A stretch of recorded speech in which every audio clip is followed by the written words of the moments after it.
Welcome to SCOTUScast, Gerrymandering and the Equal Protection Clause edition. Thank you for tuning in. On December 5, 2016, the Supreme Court heard oral argument in McCrory v. Harris and Bethune-Hill v. Virginia State Board of Elections. In these related cases, the court considered redistricting plans introduced in North Carolina and Virginia after the 2010 census. Plaintiffs in McCrory argued that North Carolina used the Voting Rights Act's black voting age population requirements as a pretext to place more black voters in two particular U.S. House of Representatives districts in order to reduce black voters' influence in other districts. The district court determined that the redistricting plan was an unconstitutional racial gerrymander that violated the Equal Protection Clause because race was the predominant factor motivating the new plan. Plaintiffs in Bethune-Hill each resided in one of 12 newly proposed majority-minority districts for the Virginia Legislature, created to satisfy Section 5 of the Voting Rights Act, which requires that any new districting plan must ensure that there be no retrogression and the ability of racial minorities to elect the candidate of their choice. They argued that the new districts constituted racial gerrymanders that violated the Equal Protection Clause of the 14th Amendment. The district court held that the plaintiffs did not establish that race was the predominant factor in the creation of 11 of the 12 challenged districts. The district court also held that, although race was the predominant factor in the creation of one district, the General Assembly was pursuing a narrowly tailored compelling state interest in creating it. In McCrory, appellants contend the lower court decision against them erred in 5 critical ways. 1. Presuming racial predominance from North Carolina's legitimate reliance on Supreme Court precedent. 2. Applying a standard of review that required the state to demonstrate its construction of North Carolina Congressional District 1 was actually necessary under the VRA, instead of simply showing it had good reasons to believe the district as created was needed to foreclose future vote dilution claims. 3. Relieving plaintiffs of their burden to prove race rather than politics, predominated with proof of a workable alternative plan. 4. Clearly erroneous fact-finding. And 5. Failing to dismiss plaintiffs' claims as being barred by claim preclusion or issue preclusion. Appellants further argue that, in the interest of judicial comity and federalism, the Supreme Court should order full briefing and oral argument to resolve the split between the court below and the North Carolina Supreme Court, which reached the opposite result in a case raising identical claims. In Bethune-Hill, appellants also assert 5 errors by the lower court. 1. Holding that race cannot predominate even where it is the most important consideration in drawing a given district unless the use of race results in actual conflict with traditional districting criteria. 2. Concluding that the admitted use of a one-size-fits-all 55% black voting age population floor to draw 12 separate House of Delegates districts did not amount to racial predominance and trigger strict scrutiny. 3. Disregarding the admitted use of race in drawing district lines in favor of examining circumstantial evidence regarding the contours of the districts. 4. Holding that racial goals must negate all other districting criteria in order for race to predominate. And 5. Concluding that the General Assembly's predominant use of race in drawing House District 75 was narrowly tailored to serve a compelling government interest. To discuss the case, we have Jack Park, who is of counsel at Strickland Brockington Lewis LLP. As always, the Federalist Society takes no position on particular legal or public policy issues. All expressions of opinion are those of the speaker. And now, Mr. Park. Last Monday, the Supreme Court heard oral argument in 2 cases. One, McCrory versus Harris, involved North Carolina's congressional districting, and the other, Bethune-Hill versus Virginia State Board of Elections, involved Virginia's House of Delegates. Just for the record, I'm counsel of record on an amicus brief in each case in support of the states, North Carolina and Virginia. The briefs were written for the Southeastern Legal Foundation, the Center for Equal Opportunity. In addition, I was involved in litigation over the last 3 rounds of legislative redistricting in Alabama, serving as lead trial counsel in the latest case, which became Alabama Legislative Black Caucus versus Alabama. In 1995, in Miller versus Johnson, the Supreme Court observed federal court review of districting litigation represents a serious intrusion on the most vital of state and local functions.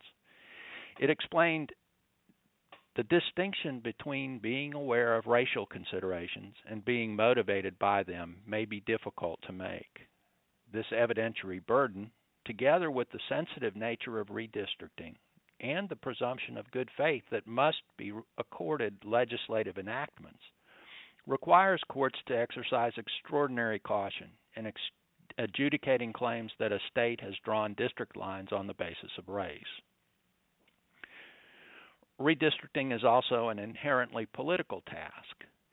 Given the overwhelming support that African American voters provide to Democrats at all levels of government, race and politics are interconnected. Both of these cases involve Republican legislators trying to balance race and politics, comply with the law, and also serve their own interests, and it's a very difficult balance to draw. For all of this, the Voting Rights Act and Supreme Court precedent require that race be considered in redistricting.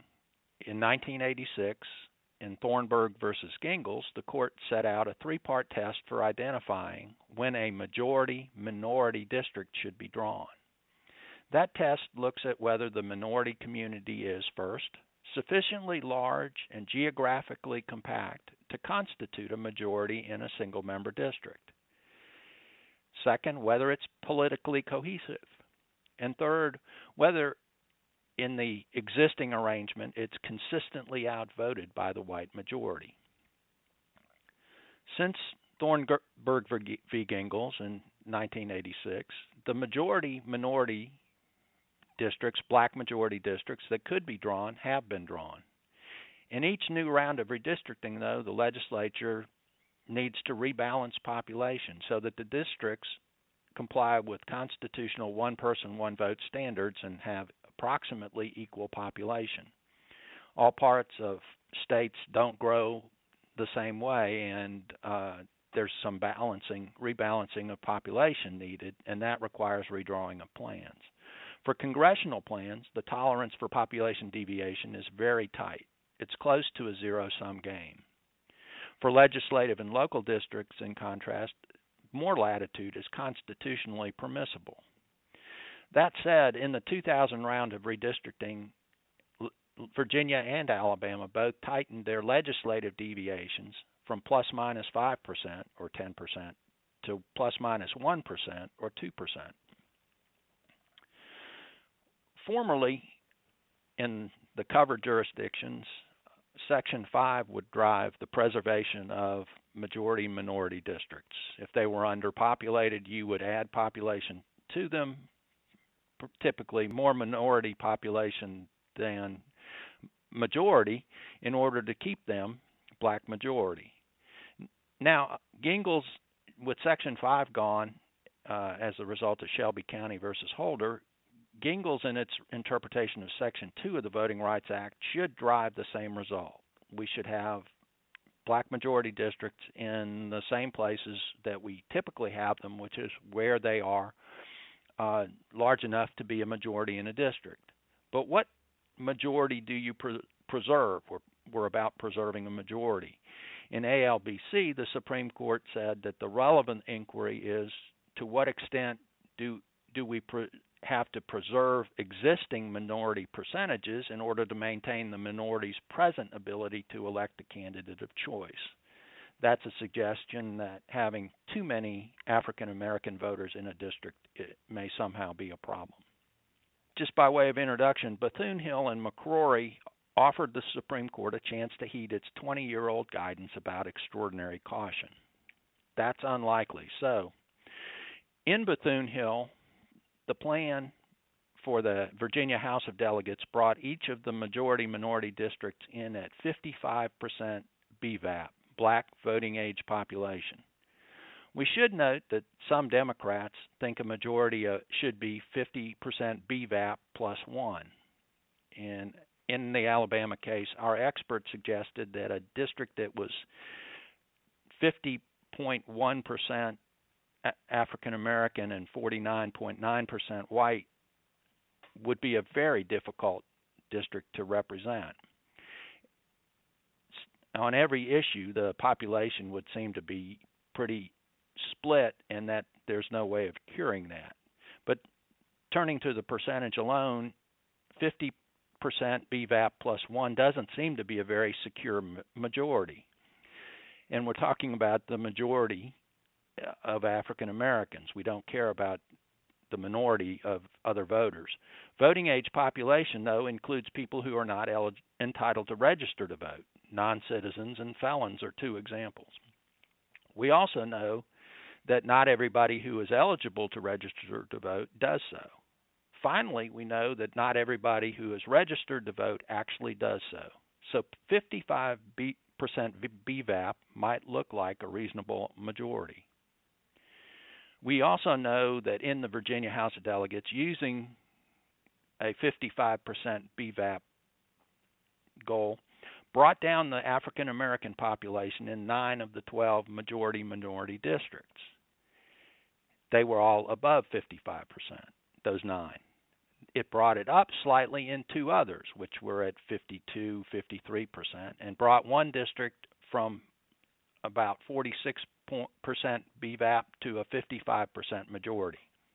That was done with nearly universal support from the African American members of the Virginia House of Delegates who voted on the plan. Moreover, as Paul Clement, who represented Virginia, noted, the plan was used in 2 election cycles before this lawsuit was filed. All of that was not to the taste of the Bethune-Hill Appellants, though. A 3-judge court upheld the plan, concluding that race did not predominate over other traditional districting criteria. In Miller v. Johnson, the court said, the plaintiff's burden is to show, either through circumstantial evidence of a district's shape or more direct evidence going to legislative purpose, that race was the predominant factor motivating the legislature's decision to place a significant number of voters within or without a particular district. To make this showing, a plaintiff must prove that the legislature subordinated traditional race-neutral districting principles, including but not limited to compactness, contiguity, and respect for political subdivisions or communities defined by actual shared interests to racial considerations. Chief Justice Roberts asked about that. How do we identify predominance? In Miller v. Johnson and the Shaw case, the shape of the districts told us something, but the Virginia House of Delegates districts don't have odd shapes. If the criteria conflict, that might tell you something about predominance, but the Bethune-Hill Appellants say they don't need an actual conflict. Responding to Justice Kagan, Mark Elias, their lawyer, said that the district court erred in thinking that if we find a district that looks like it's abided by traditional districting criteria, that's the end of the inquiry. Chief Justice Roberts jumped back in to point to what the SG had said. And the SG said, in the vast majority of cases, a conflict may be necessary to establish racial predominance. The SG argued in both cases, and in Bethune-Hill, the SG said that bringing a district to from 53% to 55% isn't enough standing alone. You would need more evidence than that to show that race predominated. The SG also had no problem bringing the districts that were above 55% down to 55%. The court discussed the need for actual conflict with the SG, who said that it had read the court's opinions to say that no actual conflict was needed, even though they argued that one was needed in Miller v. Johnson.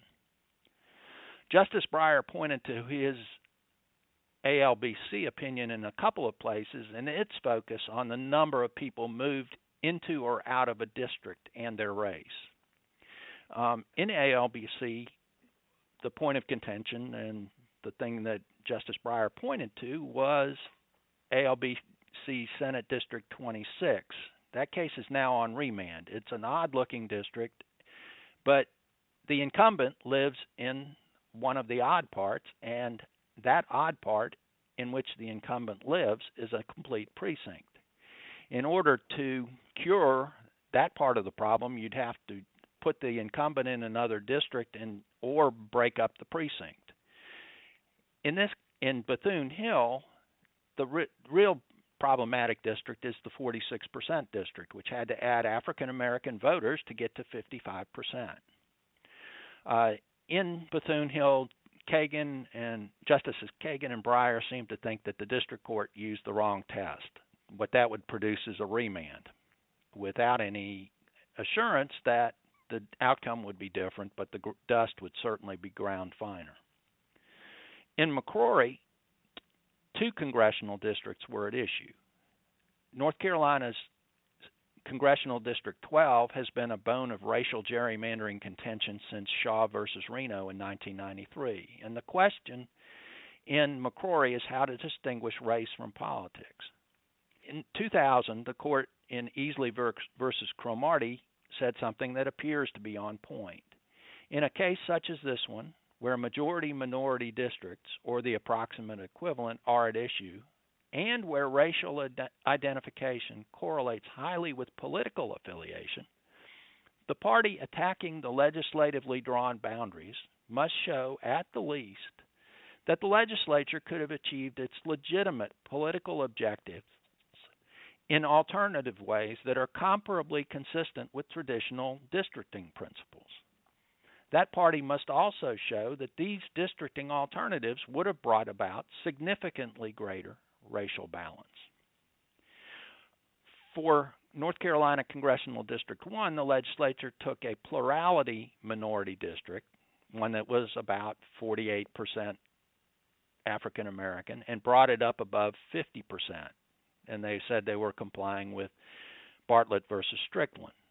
For the other, District 12, they said it was drawn for political reasons. North Carolina lost below, and it is odd that the district that's a remedy for past racial gerrymandering is now a racial gerrymander. It's the same district that was involved in Easley versus Cromartie. Justice Kagan, though, pushed back on the notion that Easley controlled, and Justice Breyer, who wrote the decision, joined in saying, when I said, in a case like this one, what does that mean? He also asked Mark Elias if the court should overrule Easley. Another question was, do you need a map, as Easley suggests? An alternative map that shows that you could do the same thing with greater racial balance. What if there's direct evidence of racial considerations? Elias said we shouldn't need one then. Here, though, the legislature says it's politics, and there's a cost to courts calling them liars.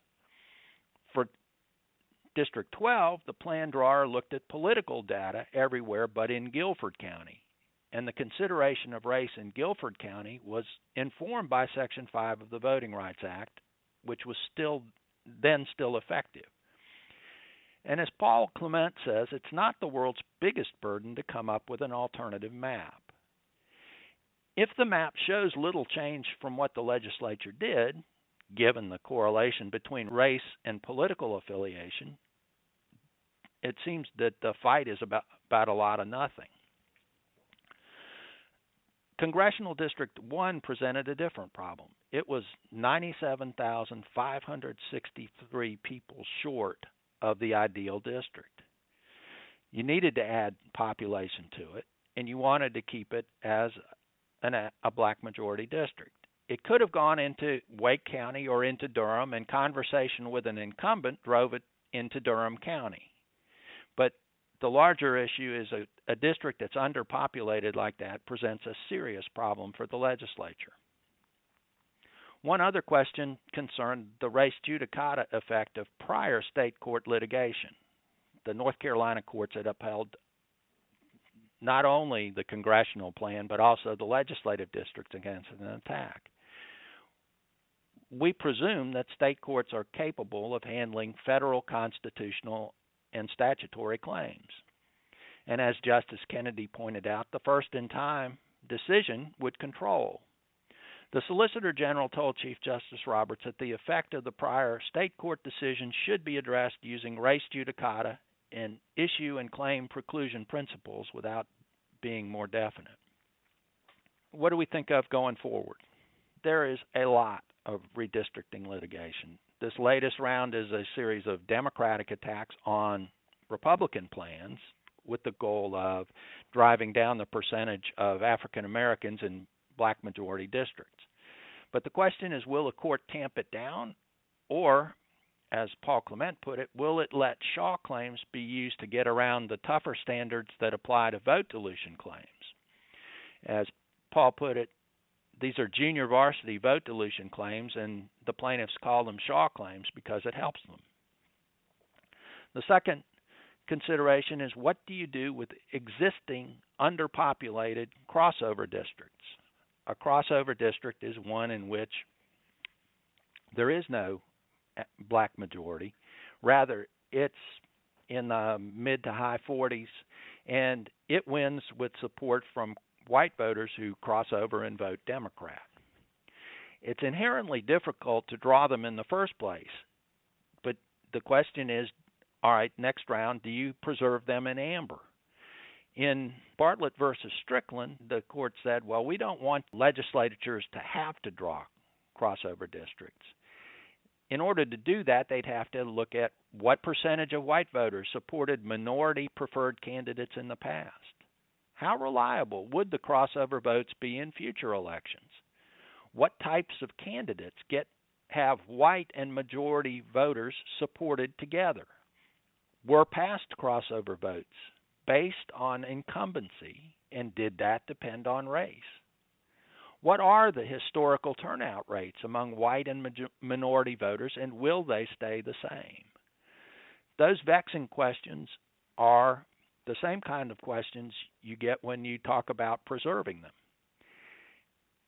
But in order to preserve them in amber, you have to use race in two ways. You have to add the right number of African Americans, and you also have to add the right number of white people, and you have to do both of them because of their race.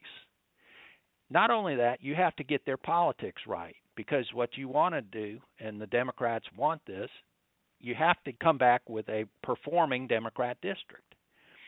If our broader goal is to limit the use of race, wouldn't it be easier to bring a 46% underpopulated district to something over 50% when we rebalance the population? Finally, what about a map? Should we require one? My involvement in these cases suggests that it should be part of every case as a way of showing a plaintiff's bona fides, and the map should conform to what the legislature was trying to do.